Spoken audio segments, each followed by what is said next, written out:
Hello, everyone, and welcome to our webinar today titled Cross-Border Payments and Processing, Common Pain Points and How to Solve Them. My name is Marge Martin, and I will be moderating our webinar today. At OnBee, we help companies like yours manage and modernize consumer and workforce disbursements for corporate clients ranging from mid-market to the Fortune 500. Today, we'll be discussing cross-border payments and processing, featuring Max Grande, VP of Product Development. We will be recording this webinar and we'll send you a recording once it is available. Just some ground rules to go over. If you have any questions during the webinar, please type them in the questions window and we'll address them during the Q&A portion.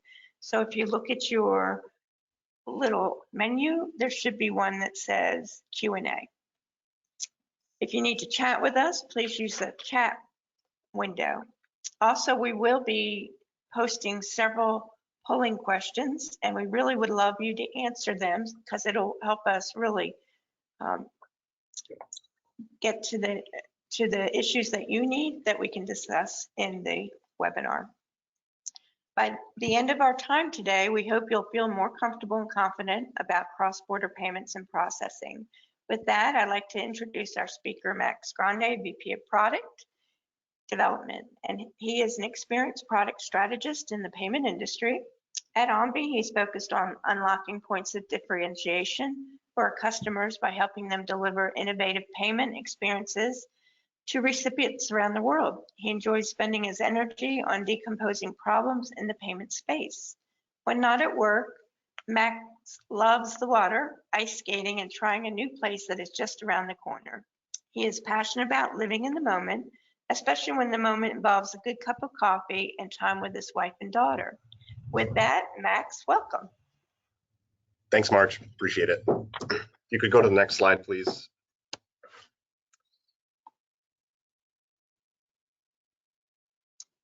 Okay, let's see. It's not. There we go. Thank you.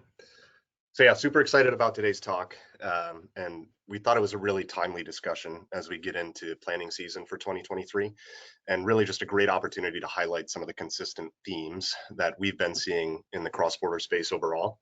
And then we'll spend a little bit of time at the end doing the natural, touching on our perspectives around how to go about solving them. So as Marge mentioned, I sit in the product management side of the house at OnBee, so really fortunate to be able to spend a good bit of my time in more of a consultative role when I'm working with either existing clients or potential clients to better understand their pain points and really just strategize around how to leverage payments as that point of differentiation and a mechanism to have them unlock new growth. So as a payments nerd, dream come true. But just to reiterate a couple of Marge's points, right? No webinar would be complete without a few survey questions. So we have 3 of these Easter eggs scattered throughout our session. So just be ready to do your part. I do my best work when I'm on the balls of my feet. So you can use those to help guide the discussion. And as we progress through the content, always feel free to throw out a question. We'll hit them at the Q&A at the end, but would love to, address some of your thoughts more directly and cover them. Thanks, Marge. Awesome. So when we talk about cross-border payments, OnBee sits on the disbursement side of the coin. So we're really honed in on corporate entities paying out to recipients around the world. Classic examples of this in our book or, in the space in general, think the sticky flows, more compensation-like flows, creator payouts, influencer payouts, gig economy, maritime, et cetera, but then also your one-off payment flows, so appeasements, refunds, rebates. In general, historically, the system or the network that was developed as this correspondent banking network, and it was really built for a larger scale B2B payments. And as the market's evolved and we've gotten more and more into business to consumer payments or consumer centric flows, we're realizing that as a market, right, there are a number of gaps with this system.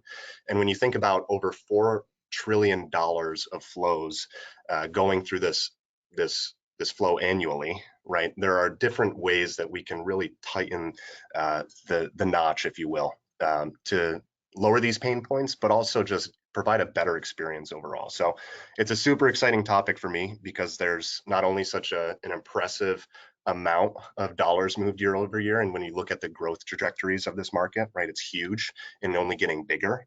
But still, there's no one consolidated system in place. So we're here to talk around these few pain points that we've called out, that we've seen with our either prospects or clients that have come over to us. And I think it's really an opportunity for us to not only participate, right, in this transformation, but really drive it together as we think about new rails and accessing new rails and providing better modes of payment. We're all on that bleeding edge in that journey together. So Marge, we'll flip it over to you here. We're going to pull up our first survey question, so don't miss your chance to guide the discussion here. We'd like to spend a moment and really reflect on what you personally see as your biggest pain point when you're dispersing funds internationally, if you are today, right? So we're going to, if you want to launch the poll, Marge, we're going to actually get your feedback and assess the results in real time. And we'll spend a little bit of a deeper dive, if you will, on those that pull the highest. Okay. And the poll should be live, so if you could select the answers that best explain your pain points, that would be wonderful.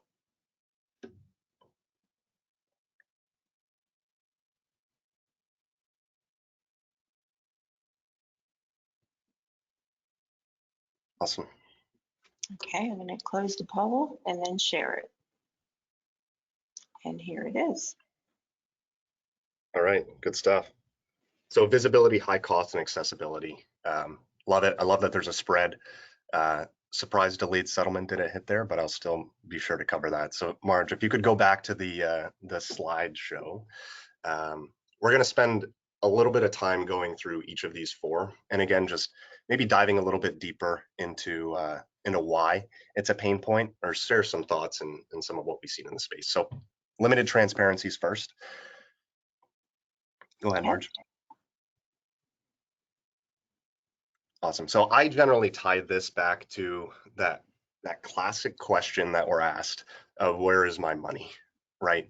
But naturally that goes further when you think through the operational burden of tracking payments in general, especially when you liken that to the correspondent banking network where funds move from bank to bank to bank as they get closer to the recipient. So when you introduce all these additional hops, you introduce a lot more potential for error and for just questions overall where the transaction sits. So it's no wonder why so many treasury professionals are actively seeking real-time tracking capabilities, especially when you're working with consumer markets, because trust me, if you haven't been asked that question before, you will be asked it, and you need to be prepared with the data in order to answer it for your group, right? So the general lack of transparency overall, right? We're equating that to not only pain from the consumer side of things, but higher reconciliation errors internally overall.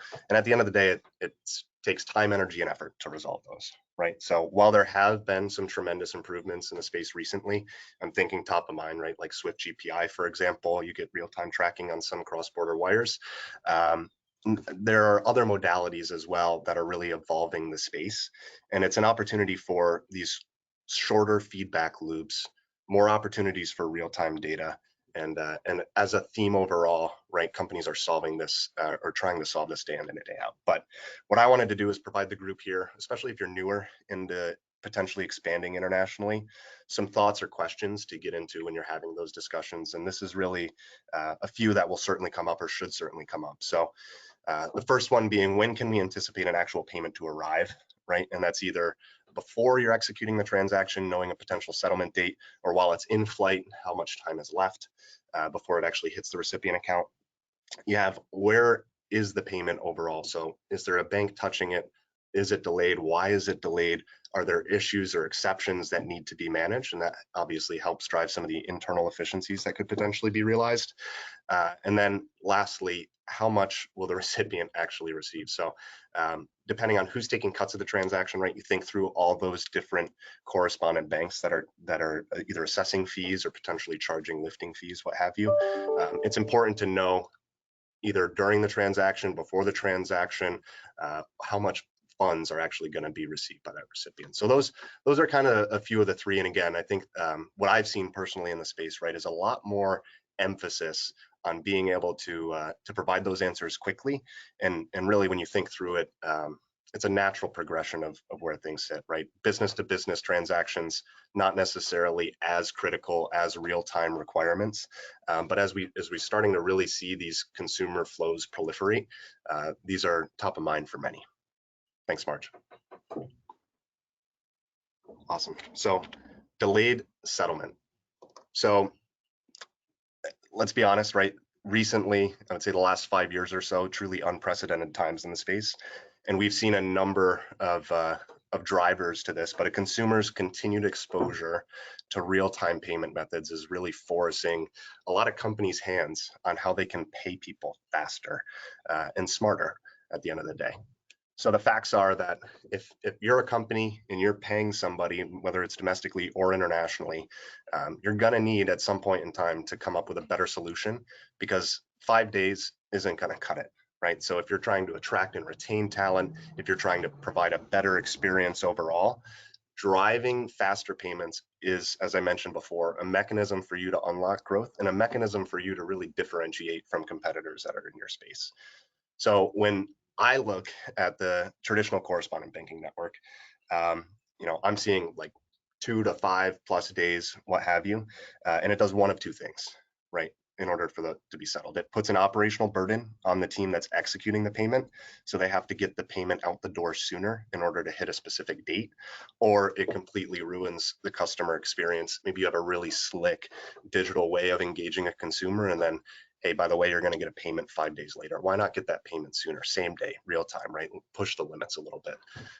So I want to take just a couple more minutes on this and really peel back the layers of why, just so we can really spell it out. So again, if you remember back to that first slide, the different hops along that correspondent banking network, they need to, oftentimes funds need to be touched by multiple players before landing in that recipient account. And the more hops that you add, the more people that are involved with the flow, the more variables you introduce, right? So again, you can have different exceptions, different points along the transaction that need to have action taken. Maybe it's a compliance review, for example. And that ultimately slows down the overall settlement time. So you mix that fact in with the fact that not all regions are on the same financial infrastructure. So depending on when a time of transaction was received, where it was being routed, what the processing window is, what the cutoff times are, et cetera, you can often find delays along the transaction life cycle there. And at the end of the day, right, the request for speed is not going anywhere. I want to really drive this one home. So what we're doing and what other players in the space are doing is really changing that historical correspondent bank network and providing different alternatives to not only receive money faster but more efficiently, right? And that allows us, but also the clients that we work with, an opportunity for them to differentiate. So we'll go to the next one, Marge, since nobody voted for this one, and we're going to hit on costs, right? So I tend to use this liberally because I think it applies both to the payer and the payee from a cost side of things. But this slide, I'm going to specifically just focus on the payer. And we have some great statistics out there of over $120 billion of corporate fees assessed for cross-border payments, which is significant money, right? So there are some inherent drivers of this. Naturally, you think like a per transaction fee, the FX rate in order to convert from domestic to local currency, et cetera. But there's also intangible costs that I wanted to open the minds to as you get into some of these discussions, like cash flow constraints, for example. So depending on the partner you're using or how you're entering the space and sending payments, you may be forced into different funding models that can really put a dent in the cash on hand and ultimately can be really cumbersome to reconcile. And that's especially true if you're working with a partner that requires you to hold multiple accounts in different currencies, for example, right? So we start to dig into the why, and the theme of that added number of players comes back, right? So repetition is the key to learning, but we want to drive this home. So each player along that transaction lifecycle, oftentimes they're assessing lifting fees along the transaction, and that overall just eats into the overall cost. So you may think that you're sending the equivalent of $800 and you're only receiving, the recipient's receiving 760, right, in local currency, for example. It's because of those lifting fees. So that's changing at a much faster clip in recent years, right? The competition, when you look at the space historically, it's been major banks or money transmitters that have physical footprints that have owned that cross-border payment space. And what we've seen is either more networks, more nimble networks getting involved, looking to revolutionize and put their mark on the space, or you get smaller companies that really have some really aggressive products out there that completely eliminate some of these. Right? You think through that potential use case of cryptocurrency conversions, for example, right, as a modality. So if you can go to the next one, Marge, we'll hit the last pain point here, and this is all around accessibility. So this is my favorite. Maybe this is why I'm a product guy, but you have to think about the consumer, right, at the end of the day. And it really focuses on not only the consumer experience, but where the market is and how it's been trending, right? So we have a nice stat up there nodding to the proliferation of mobile devices amongst users. And you take that and you couple it with the acceleration of digital payments, right, that we've either seen from COVID or just a mass adoption of e-commerce over the past few years. And it's really putting an unprecedented change on the consumer demand, right? So people want to get paid faster, regardless of where they are. And that's just a theme across the globe, right? So we're seeing that. We're also seeing a shift in the DNA of companies that are delivering goods and services. So there's this concept of the proliferation of small businesses around the world that are starting to take over, really specialized, nuanced, entrepreneurial type spirits that are driving progression in certain verticals. And when you think through, maybe it's paying an individual contributor there or sole proprietorship, and you think through those flows and those small businesses, cash flow is king, right? The third concept is really this theme of financial inclusion. So we focused on the previous slide around payer cost, and I wanted to take a minute and pause on recipient costs here. So if you're familiar with the remittance space, for example, and I think we flashed the tagline in the previous slide was around the average cost dollar per $7 for a $200 payment effectively in order to be sent. So that's an incredible amount of money if that payer as a company is passing that along to the consumer. And in general, right, because the infrastructure surrounding the correspondent bank network was really structured towards those B2B payments, these nuisance payments, these low dollar transactions are really kind of taxed at a considerable rate, right? So that's a significant amount of money when you're thinking about sending funds overseas. And then again, just to tie it back to the graphic, as more and more users are having access to different financial networks or alternative banking products or just the web in general, these individuals have an alternative way to receive funds, right? They can access a site, they can add their own bank account information regardless of where they sit. So it's all about, in my mind, when I think about accessibility, it's about creating that classic win-win. It's digitizing the experience, it's fitting in with #current year, it's delivering faster payments, and generally just a more cost-effective solution all around from the payer and the payee experience alike. So we're gonna shift gears real quick, but before we do, Marge, we have our second Easter egg here. So feel free to take it here on dispersing payments internationally and what you're currently leveraging today, right? Because we want to really just understand, what are you using? Is it checks? Is it wire transfers? Is it maybe sending funds to a digital wallet? So take a minute, fill this out, and we'll do something similar and assess and move on from there. Yes, I want to encourage everybody to please participate in the polls. It really helps us to create the talking points back to you that will be very effective for you. Yeah, and I don't think the number of attendees is divisible by 3, so we'll find you and ping you on the side. But. Okay, I'm going to go ahead and close the poll, and now I will share it. Awesome. So digital wallets and wire transfers, fantastic. So Marge, if you could go back to the slideshow and progress to the next slide. Mm-hmm. What I wanted to do here is juxtapose traditional old world providers and what we're seeing in the new world engagement. So I love that those two were picked because to me, it's the two sides of the spectrum. So right, we look at kind of where things have evolved from. The major players historically have had a physical footprint in the different regions that they're servicing. So maybe it's a big money transfer operator, right? And you have retail locations where individuals can come in and do their banking. Maybe you're a bank and you just have a huge international footprint. Those are generally the players that have been able to provide and facilitate these cross-border payments because they have the reach, you know, they have the compliance wherewithal, they have the established infrastructure in order to be able to support those. But what it's done and what we've seen is that traditionally those are generally set up with batch processing, right? And you kind of hit that pain point of visibility.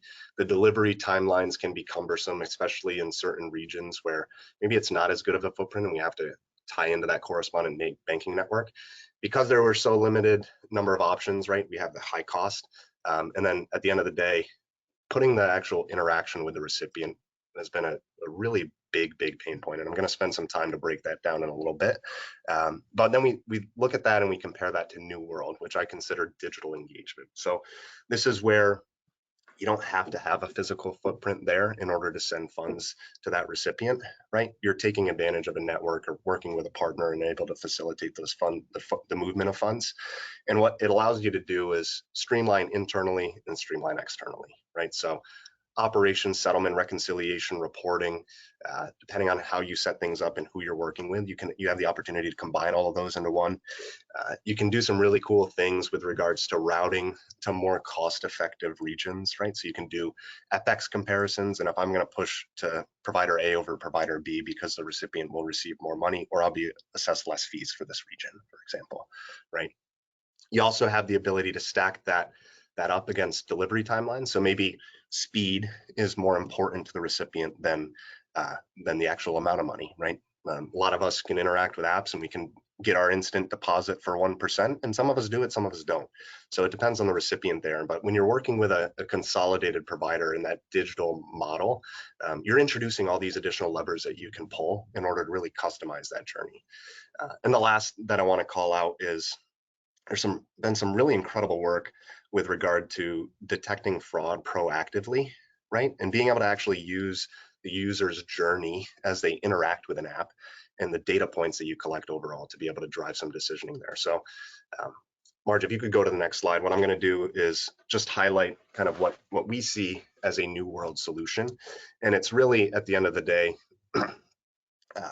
a way for a client or a company to modernize their disbursement capabilities, right? So do things in a different way, do it through a single partner, and allow that partner to really offload the operational burden, the payment operations, the risks and complexities that are associated with delivering that payment, all while providing a really elegant and intuitive user experience. So my dad always used to say, play to your strengths, right? And I'm a big proponent of that when I'm in discussions with companies, because at the end of the day, you want to focus on your core competency, right? And if you can focus on your core competency and you can deliver transactions in a better, faster, cheaper, sexier way, you should do that. So these New World solutions, they're providing consolidated access to different banking rails. Maybe they're providing the ability to issue cards if you have an unbanked portfolio, right? So they can use a physical financial instrument. Or maybe you're in the compensation workflow and you want to deliver cards, for example. They're able to deliver faster, more real-time payments. So there's some really sleek rails out there that you can hit. And you're able to deliver to alternative payment methods. So localized payment walleted options, right? If you're in different regions, different countries, being able to really cater to that unique individual experience is just another way to put yourself on that next level. So at the end of the day, when you think through New World solutions, it shouldn't be, hey, I'm just shipping a file and I don't know what happened to it, but I delivered the file. But it's really that mutual partnership. And it's focused on, again, striking in and honing on the core competencies so that you as a business can focus on providing your own experience and your own differentiators and really refining those while offloading that payment burden and all the stickiness that it associates with it onto a partner. So the next slide here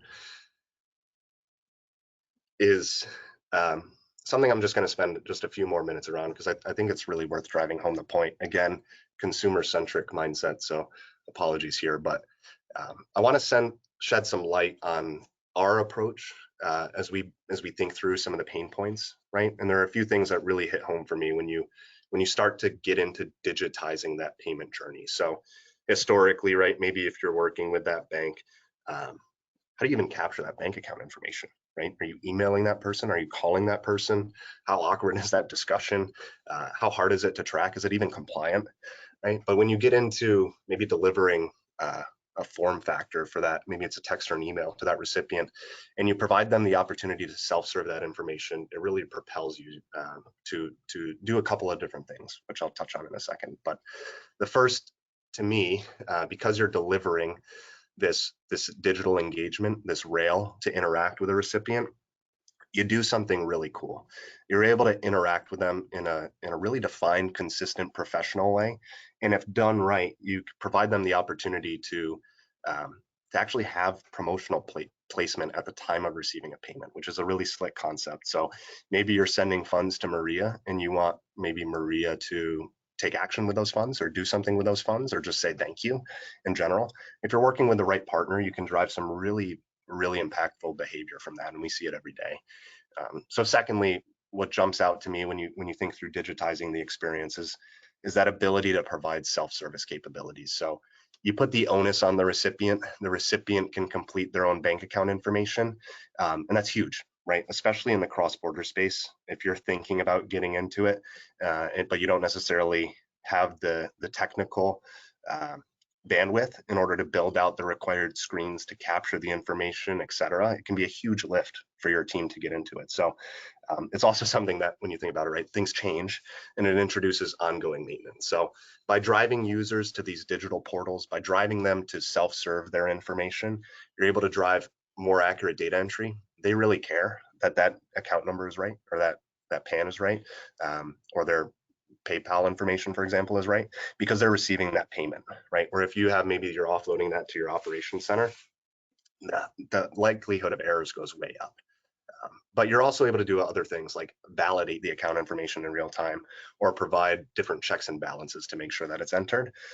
Ultimately, reducing those manual phone calls, reducing those first-time payment issues, and really offering an opportunity for the recipient to have choice, right? Which again is a key element in any modern solution.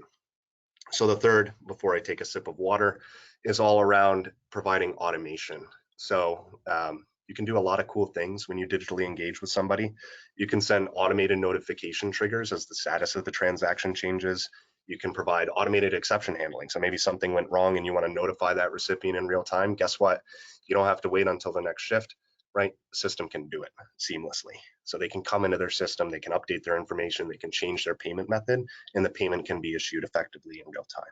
So those are some of the things that I think about when not only streamlining the recipient experience, right? You can do it in a really cool, sleek, demonstrable way where the number of clicks that you need to take is drastically reduced, but streamlining the experience to drive operational efficiencies, right? Think through the win-win there. So we're going to round this out with our third and final survey question. So we're interested in learning from you what your top use cases are for international payments, and then we'll transition into a brief summary and left plenty of time for Q&A. Right, again, if you all can select your answer, it would help us help you.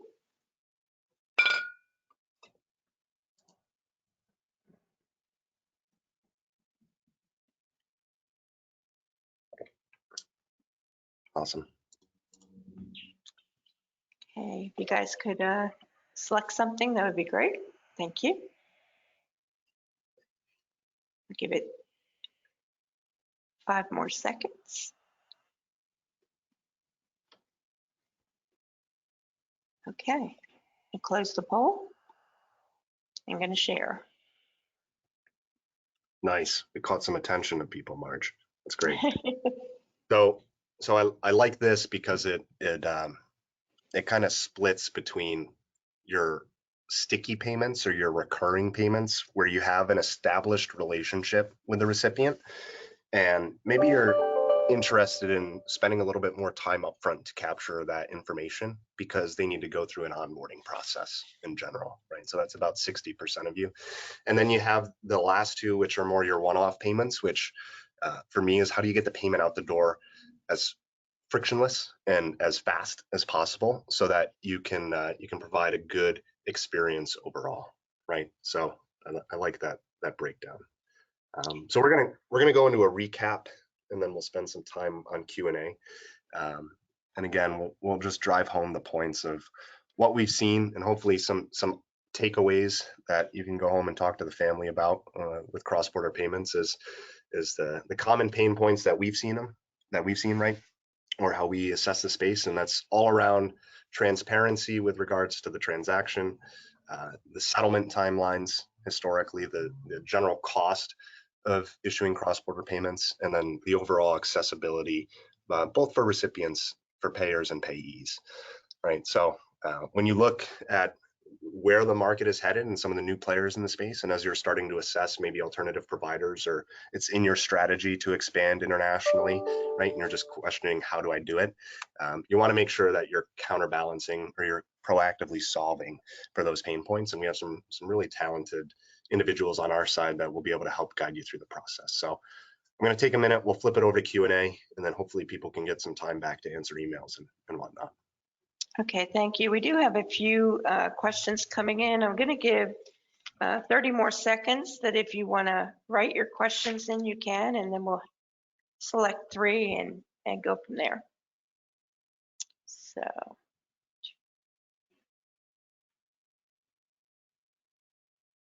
Okay, I'm going to go ahead and ask the first one, and if you'll answer it, Max, that would be wonderful. Yep. One of the biggest issues that we have is payment errors to first-time recipients. What have you seen as some of the best ways to prevent those first-time payment errors? Great question. So I think to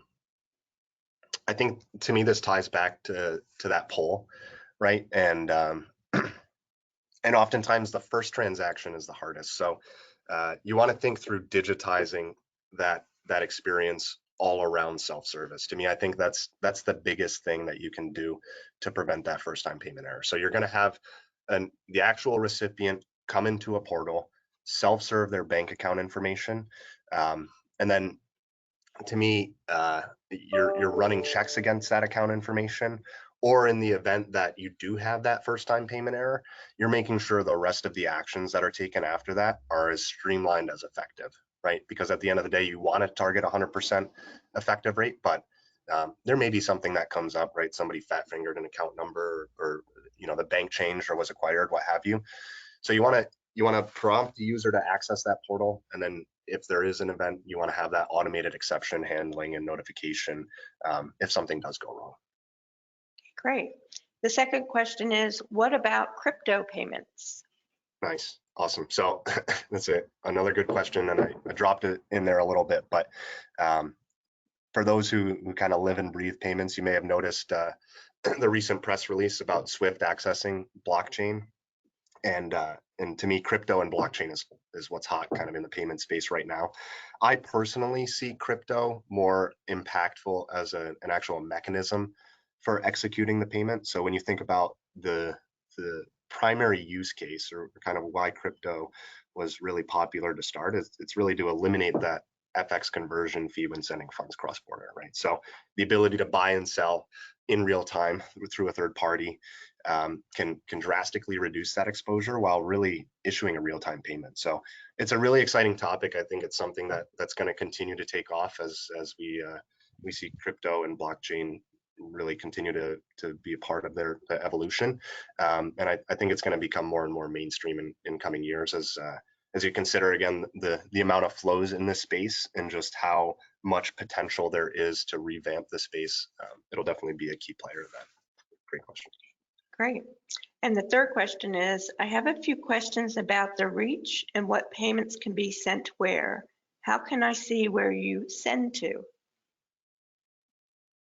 Nice. Okay, love it. Doing my job for me. So we have some great collateral that breaks out our our payment modality reach and where we support, what regions and what payment methods are available. So if you're interested in continuing the discussion, and I feel like we have it on the next slide, feel free to shoot our team a note.